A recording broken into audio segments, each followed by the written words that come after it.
Alright, Assalamualaikum dan selamat pagi. So, quick tips untuk korang yang nak bermula dengan saham. Jadi hari ni aku nak kongsikan dengan korang step by step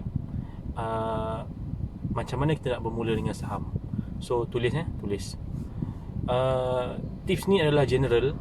So, in details nanti korang kena google sendirilah, bergantung kepada keyword yang aku bagi. Okay, Yang pertama sekali, bila korang nak bermula dengan pelaburan saham ni, korang kena ada akaun CDS.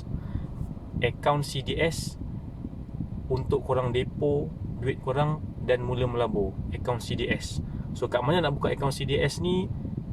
Boleh dibuka secara online melalui broker-broker yang sedia ada kat Malaysia. Dan banyak broker kat Malaysia ni, ada yang korang boleh apply through bank, RHB ada, CIMB ada, Maybank ada, dan ada juga broker-broker lain yang non-banking lah, seperti Interpac dan juga M+. Ada banyak lagi. Korang boleh google je broker-broker saham Bursa Malaysia. Satu, buka akaun CDS. Okay, yang kedua, korang kena ada ilmu untuk baca candlestick. Okay, untuk baca candlestick pun korang google juga. Korang google je cara baca candlestick. So bila korang dah pandai baca candlestick, korang kena faham cara nak baca candlestick pattern dan juga candlestick pattern dan juga chart pattern.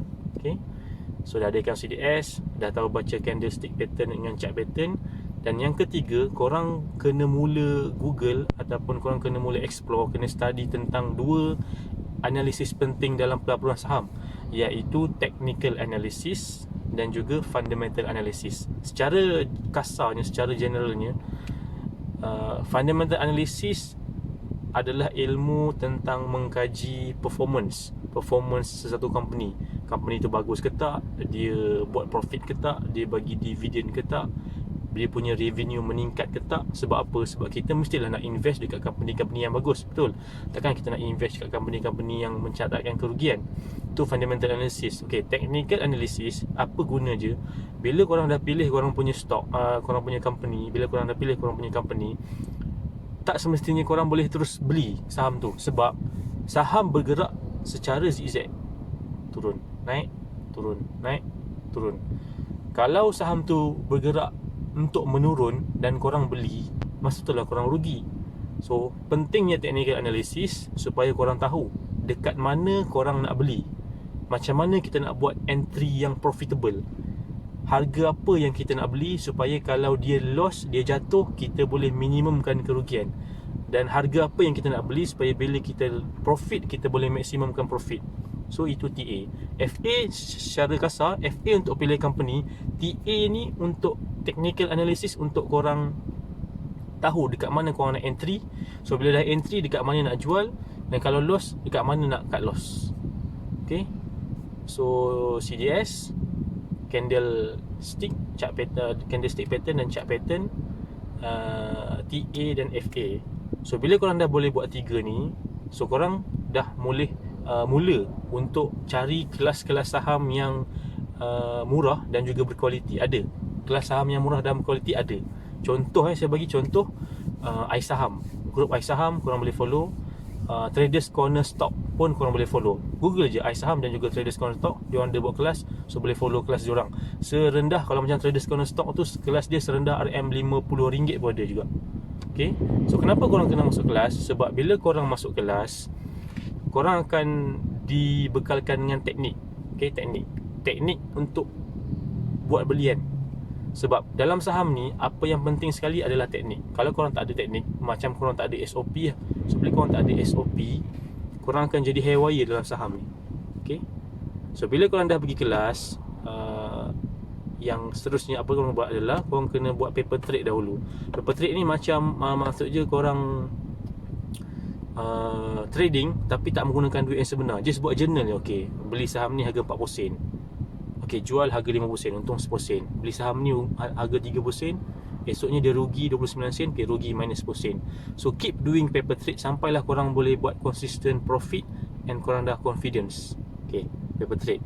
So bila dah paper trade consistent and confidence, korang boleh mula melabur dengan modal yang rendah. Okay, start small.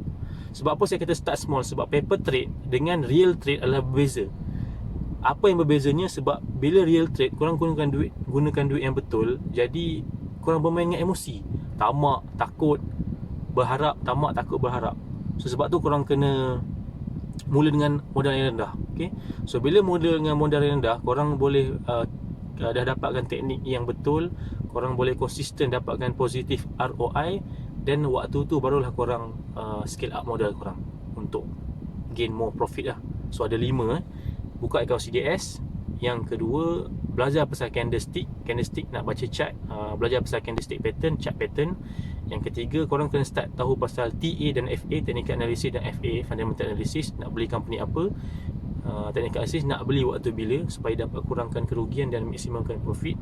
Yang keempat, korang kena start cari kelas yang murah dan berkualiti. Contohnya kelas daripada iSaham dan Traders Corner Stock. Sebab apa? Sebab korang kena dapatkan teknik, korang kena dapatkan SOP. So kalau korang tak ada teknik ni, korang jangan sesekali berani masuk ke pasaran saham, sebab nanti korang akan tersondol, tercedok dalam pasaran saham. Okay? Dan yang kelima, korang kena start paper trade. Paper trade ni maksudnya just buat journal. Dah pandai tengok chart, dah ada teknik nak buy at support ke buy at support lah selalunya newbie guna. So dah pandai guna teknik tu, ulang kali, paper trade dah boleh buat profit, barulah mulakan dengan yang ke-6 point, yang real trade. Mulakan dengan modal yang rendah dan pastikan korang dapat profit yang konsisten, dapat confident, dan korang baru scale up modal. Okay? So suka saya nak ingatkan, dalam saham ni kenapa saya sangat tekankan agar korang dapat teknik? Sebab based on pengalaman saya, real story sharing, saya bermula dengan saham dengan modal RM2,800. Okay, RM2,800 besar. Saya masuk besar, saya tak masuk kelas pun. Sebab bagi saya, kenapa masuk kelas? Kalau kita boleh buat profit, kita buat profit dulu, nanti dah dapat profit baru kita masuk kelas. Tak, modal saya daripada RM2,800 kecut sampai tinggal 2,000. So saya dah minus 800. Kalau 800 tu saya invest untuk masuk kelas, mungkin saya tak loss dengan percentage yang banyak tu. So sebab tu korang kena masuk kelas. Sebab kalau korang tak masuk kelas, korang tak dapat teknik. Bila korang tak dapat teknik, every time korang nak beli saham, beli counter, korang tak tahu nak beli dekat mana yang betul. Bila korang salah teknik, korang tak ada teknik, korang tak boleh nak buat entry yang betul. Bila korang buat entry yang tak betul, entry yang salah, berkemungkinan besar korang akan loss. Okay, tapi kalau korang profit dengan entry tanpa teknik, itu maksudnya adalah lucky. Sebab next counter korang tak boleh buat entry yang sama, teknik yang sama, sebab korang pun tak tahu teknik apa yang korang gunakan. Jadi penting untuk korang masuk kelas, dapatkan ilmu, dapatkan teknik yang betul untuk buat entry. Bila ada entry yang betul, baru korang boleh buat profit yang maksimum dan minimumkan kerugian. Sebab biasa kita tengok orang yang terlibat dengan saham ni, bila dia tak ada teknik yang betul, dia akan tend untuk tanya orang, boleh hold lagi ke counter ni? Dah kena cut loss kan?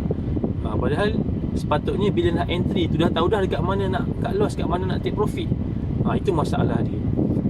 Jadi jangan masuk pasaran saham selagi korang tak ada ilmu. Sebab kalau korang tak ada ilmu, korang memang bahaya. Korang dah terjun di satu lautan yang besar tanpa ada ilmu untuk mengapungkan diri. Okay? So itu saja tips daripada saya. Semoga bermanfaat. Kalau ada apa-apa komen atau apa-apa soalan, boleh share dekat komen. InsyaAllah kalau saya ada ilmu, saya akan share. So disclaimer, saya bukanlah seorang trader ataupun pelabur yang berjaya, yang sukses, yang dah lama. Tak, saya baru. Jadi sebagai pelabur yang baru, saya suka nak kongsikan kepada anda ilmu-ilmu ataupun experience yang saya ada kepada anda juga untuk pelabur-pelabur yang baru. Okay, sekian saja. Assalamualaikum dan terima kasih.